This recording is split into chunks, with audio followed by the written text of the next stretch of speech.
আসসালামু আলাইকুম প্রিয় শিক্ষার্থীরা। ইটস অনলাইন একাডেমিতে তোমাদের সবাইকে স্বাগত। আজ আমরা পঞ্চম শ্রেণীর ইসলাম শিক্ষা বইয়ের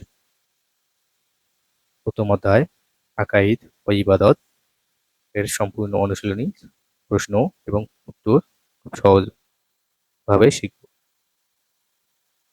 ভিডিওটি মনোযোগ দিয়ে দেখবে, তাহলে সব প্রশ্নের উত্তর সহজেই বুঝতে পারবে এবং পরীক্ষার প্রস্তুতিও ভালো হবে। ভিডিওটি ভালো লাগলে একটি লাইক দিও, বন্ধুদের সঙ্গে শেয়ার করো এবং ইটস অনলাইন একাডেমি চ্যানেলটি সাবস্ক্রাইব করে পাশে থাকা বেল আইকনটি অন করে দিও। চলো তাহলে আজকে ক্লাসটি শুরু করি। তোমাদের অনুশীলনীর প্রথমেই দেওয়া রয়েছে টিক চিহ্ন। আমাদের প্রথমে প্রশ্নটি পড়তে হবে এবং পরে কয়েকটি অপশন দেওয়া থাকবে। এর মধ্যে যেটি উত্তর হবে সেই উত্তরটি আমাদের টিক চিহ্ন দিতে হবে। তো আমরা এইভাবে ধাপে ধাপে তোমাদের অনুশীলনীর সব প্রশ্নের উত্তর করার চেষ্টা করব। আমরা 1 নম্বর প্রশ্নটির সমাধান করব। 1 নম্বর প্রশ্নে তোমাদের বলেছি সঠিক উত্তরে টিক চিহ্ন দাও। তো এই হলো ক। প্রশ্নটি আমাদের পড়তে হবে, পরে এর উত্তর কোনটি হবে নিচের 4টি অপশনের মধ্যে সেই উত্তরটি আমাদের টিক চিহ্ন দিতে হবে।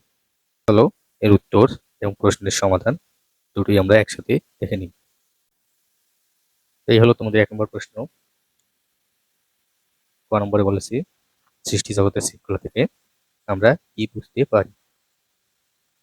এর উত্তর হবে 2, সৃষ্টি জগতের পরিচয়। তো এটি হলো টিক চিহ্ন, আমরা 2 নম্বরে দিব। এরপরে খ, তাওহীদ বলতে কি বোঝায়। এর উত্তর হবে 2, আল্লাহর একত্ববাদে বিশ্বাস। ঘ, আল্লাহ মহান আল্লাহর গুণাবলীতে কাউকে অংশীদার করাকে কি বলা হয়। এটি আমরা সবাই জানি, মহান আল্লাহর গুণাবলীতে কাউকে অংশীদার করাকে একটি শিরক বলা হয়। এর উত্তর 3, শিরক। এরপর ঘ, কোনটি হজের ফরজ। এর উত্তর হবে 2, ইহরাম বাঁধা। এরপর সালাতে কখন তাশাহুদ পড়তে হয়। এর উত্তর হবে 1, দ্বিতীয় ও শেষ রাকাতে। এরপর চ, দোয়া কুনুত আমাদের কি শিখায়। এর উত্তর হবে খ, 2, বিনয় ও আনুগত্য। এরপর ছ, সালাতের ওয়াজিব কয়টি। আমরা সালাত পার্টিতে জেনেছি সালাতের ওয়াজিব হলো 14টি। 3 নম্বর অপশনটি হলো আমাদের উত্তর। এরপর জ, কোন কাজ করলে রোজা ভেঙে যায়। এর উত্তর হলো 3, ইচ্ছাকৃতভাবে পানাহার করলে। এরপর ঝ, অর্থনৈতিক বৈষম্য দূর করার জন্য আমরা কোন ইবাদত করব। এর উত্তর হবে 4, যাকাত আদায়। এরপর ইয়, হামজা বর্ণটি কোন স্থান থেকে উচ্চারণ করতে হয়। এর উত্তর হবে 3, কণ্ঠনালীর শুরু থেকে। তো আমরা 1 নম্বরে উত্তর করলাম। এরপর 2 নম্বর প্রশ্ন উত্তর করবো। হলো 2 নম্বরে তোমাদের শূন্যস্থান পূরণ করতে বলেছে। তো আমরা পুরো লাইনটি ভালো করে পড়বো এবং যে ফাঁকা জায়গায় দেওয়া হয়েছে যেখানে এই জায়গায় কোন শব্দটি বসবে সেটি আমাদের বসাতে হবে।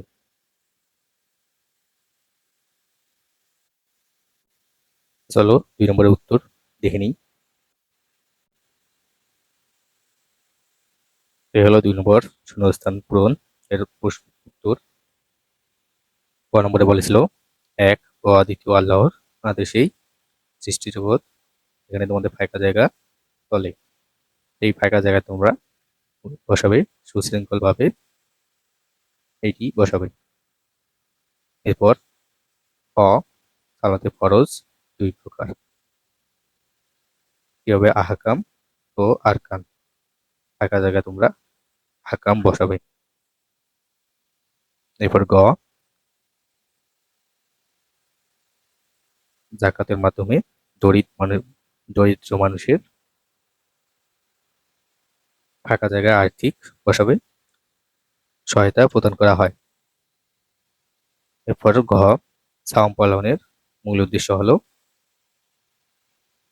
উত্তর হবে তাকওয়া অর্জন করা। এরপর উম, কণ্ঠনালীর মধ্যভাগ থেকে আইন উচ্চারণ করতে হয়। তো আমি এখানে উত্তর নিচে দিয়েছি, এটি তোমরা অবশ্যই ফাঁকা জায়গায় লিখবে, তাহলে ভালো দেখাবে। আমরা 2 নম্বর প্রশ্নের শূন্যস্থান পূরণের উত্তর দেখলাম। বা 3 নম্বর প্রশ্ন দেখি। 3 নম্বরে তোমাদের বলেছে বাম পাশের সাথে ডান পাশে মিল করো। আমাদের এই বক্সের মধ্যে বাম পাশের বাক্যগুলো, এগুলো কিন্তু অসম্পূর্ণ, এগুলো আমাদের সম্পূর্ণ করতে হবে এই ডান পাশের বাক্যগুলো দিয়ে। কিন্তু তোমাদের এখানে হয়তো বুঝতে অসুবিধা হবে, কারণ বাম পাশে 5টি বাক্য দেওয়া রয়েছে, কিন্তু ডান পাশে কেন 6টি দেওয়া আছে, এটি তোমাদের অনেকেরই বুঝতে অসুবিধা হবে। তো আমাদের শুধু করতে হবে 5টি দিয়ে আমাদের এই 6টি বাক্যের মধ্যে যেটি নিয়ে আমাদের এই 5টি বাক্য সম্পূর্ণ হবে, আমরা শুধু সেই বাক্যটি নিব। তাহলে আমাদের বাকি যে একটি বাক্য অতিরিক্ত থাকতেছে এটি আমাদের লিখতে হবে না।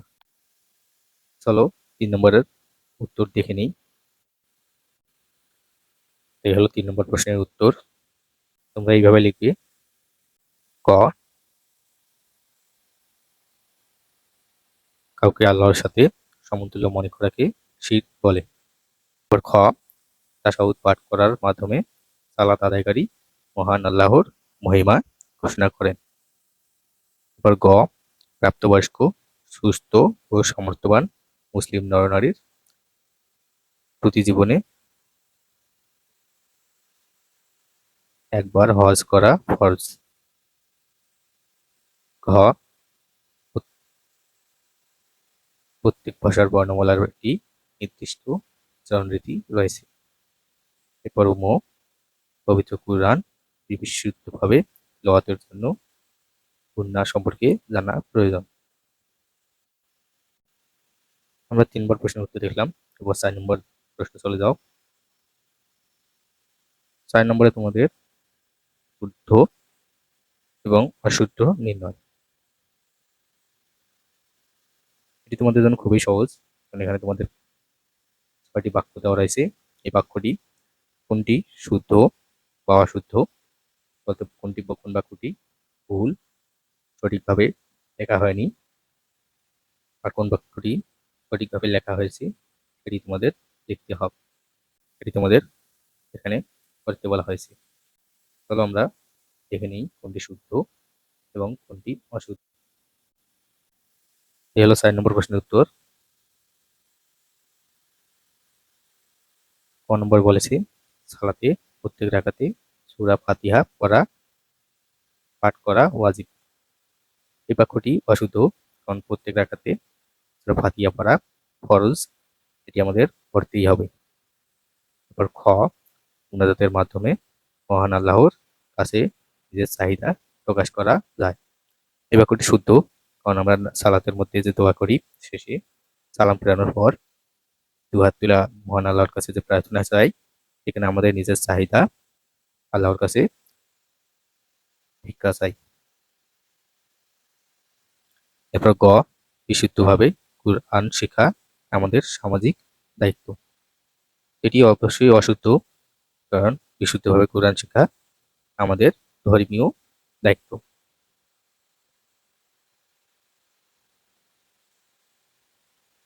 কারণ কুরআন অশুদ্ধভাবে তিলাওয়াত করলে আল্লাহ তাআলা এর প্রতি খুশি হবেন না। আমাদের অবশ্যই শুদ্ধভাবে কোরআন তিলাওয়াত করতে হবে, এবং মুসলমানদের জন্য শুদ্ধভাবে কোরআন তিলাওয়াত করা তাদের ধর্মীয় দায়িত্ব।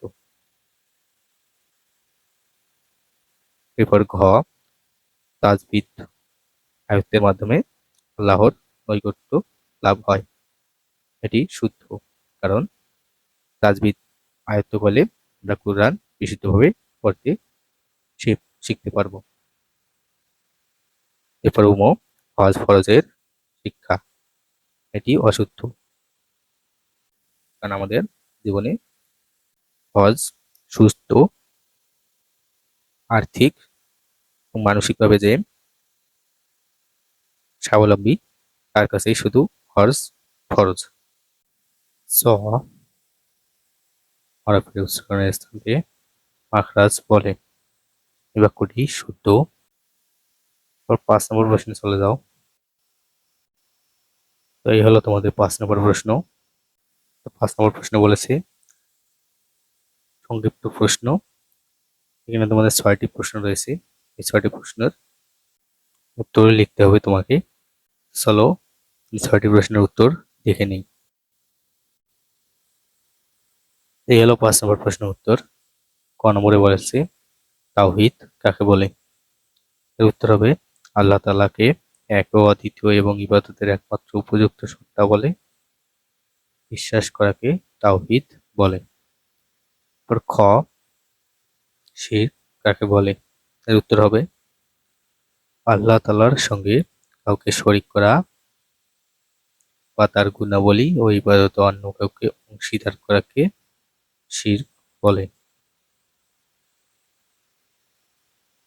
এবার গ যাকাতের দুটি সুফল লেখো। এর উত্তর হবে যাকাতের দুটি সুফল হলো 1 সম্পদ পবিত্র হয়, 2 দারিদ্র্য ও অর্থনৈতিক বৈষম্য কমে। এরপর ঘ সাওমের দুটি উপকারিতা লেখো। এর উত্তর হবে সাওমের দুটি উপকারিতা হলো 1 তাকওয়া অর্জন হয়, 2 ধৈর্য ও আত্মসংযমের শিক্ষা পাওয়া যায়। এরপর তাজবিদ কি? এর উত্তর হবে মাখরাজ ও অন্যান্য নিয়ম মেনে শুদ্ধভাবে কুরআন মাজিদ তিলাওয়াত করার নিয়মকে তাজবিদ বলে। স আরবি 29টি হরফ কয়টি স্থান থেকে উচ্চারিত হয়? এর উত্তর আরবি 29টি হরফ 17টি মাখরাজ থেকে উচ্চারিত হয়। এরপর স কোন স্থান থেকে কাফ উচ্চারণ করতে হয়? এর উত্তর জিহ্বার গোড়া তার বরাবর উপরে তলের সঙ্গে লাগিয়ে পড়তে হয়। এটি হলো কাফের উচ্চারণ স্থান। এরপর 6 নম্বর প্রশ্নে চলে যাও। 6 নম্বর প্রশ্নে তোমাদের যে প্রশ্নগুলো দেওয়া রয়েছে এগুলো বর্ণনামূলক প্রশ্ন, তোমাদের একটু বেশি করে লিখতে হবে। ক নম্বর প্রশ্ন বলেছে একই নিয়মে চলে এমন সৃষ্টি সম্পর্কে বর্ণনা করো। উত্তর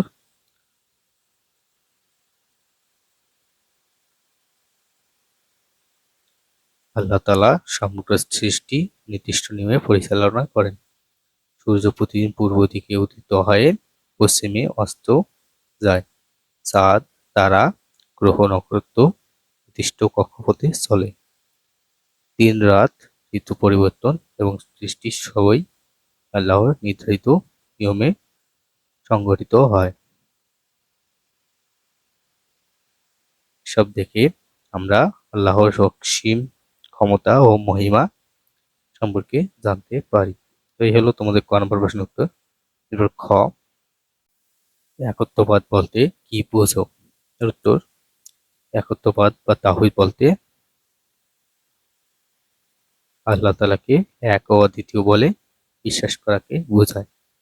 তিনি একমাত্র সৃষ্টিকর্তা, পালনকর্তা ও উপাস্য, তার কোনো শরীক নেই। তাই আমরা শুধু আল্লাহরই ইবাদত করব। এরপর গ সাওমের তাৎপর্য বর্ণনা করো। এর উত্তর সাওম ইসলামের একটি গুরুত্বপূর্ণ ইবাদত। সাওম পালনের মাধ্যমে তাকওয়া অর্জন হয়। এটি মানুষকে ধৈর্য, আত্মসংযম ও সহানুভূতির শিক্ষা দেয়।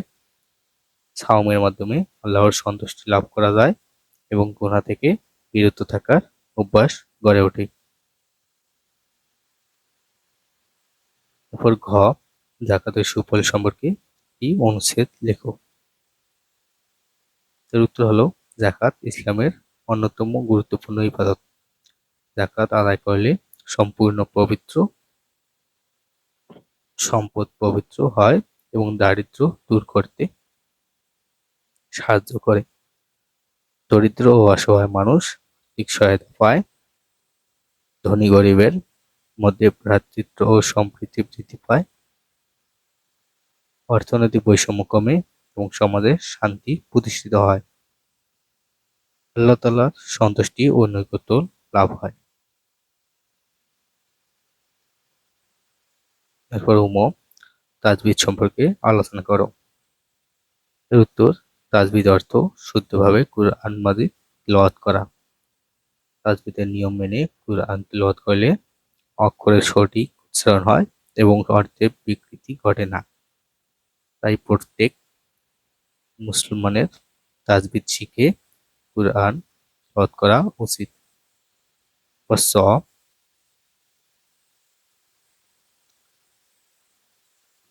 বাস্তব জীবনে কুরবানি ত্যাগের শিক্ষা সম্পর্কে একটি অনুচ্ছেদ লেখো।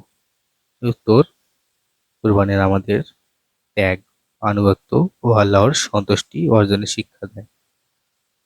আমরা আল্লাহর আদেশ মেনে চলব এবং তার সন্তুষ্টির জন্য প্রিয় জিনিস ত্যাগ করতে শিখব। কুরবানির মাংস গরিব অসহায়দের মধ্যে বন্টন করে তাদের সাহায্য করব। এভাবে আমরা মানবিক গুণাবলী অর্জন করে আদর্শ মানুষ হওয়ার চেষ্টা করব। গুনার প্রকারভেদ একটি তালিকা তৈরি করো। এর উত্তর হলো, গুনার প্রকারভেদ এর একটি তালিকা হলো: ১. নুন ও মিম সেকিনের গুণনা। ২. ঈদগামী গুণনা। ৩. ফয় গুণনা। সর্বশেষ প্রশ্নটি হলো, জ কুরআনের তিলাওয়াত শুদ্ধ হতে তোমার করণীয় সম্পর্কে লেখো। উত্তরে লিখবা তুমি: কুরআন মাজিদ তাজবিদের নিয়ম মেনে শুদ্ধভাবে তিলাওয়াত করা আমার করণীয়। এজন্য আমি নিয়মিত তাজবিদ শিখব এবং অনুশীলন করব। প্রতিদিন কুরআন তিলাওয়াত করব এবং এর অর্থ বুঝে সে অনুযায়ী জীবন পরিচালনার চেষ্টা করব। কুরআনের আদেশ নিষেধ মেনে চলব এবং অন্যদেরও শুদ্ধভাবে কুরআন তিলাওয়াত করতে উৎসাহিত করব। এই হলো আজকের ক্লাস। আজকের ক্লাসে আমরা ইবাদত এর সম্পূর্ণ অনুশীলনী ১ প্রশ্ন ও উত্তর শিখলাম। তোমাদের যদি কোনো প্রশ্ন থাকে সেটি কমেন্টে লিখে জানাবে, আমি উত্তর করে দেওয়ার চেষ্টা করব ইনশাআল্লাহ। ভিডিওটি ভালো লাগলে লাইক, শেয়ার এবং সাবস্ক্রাইব করতে ভুলবে না। আল্লাহ হাফেজ।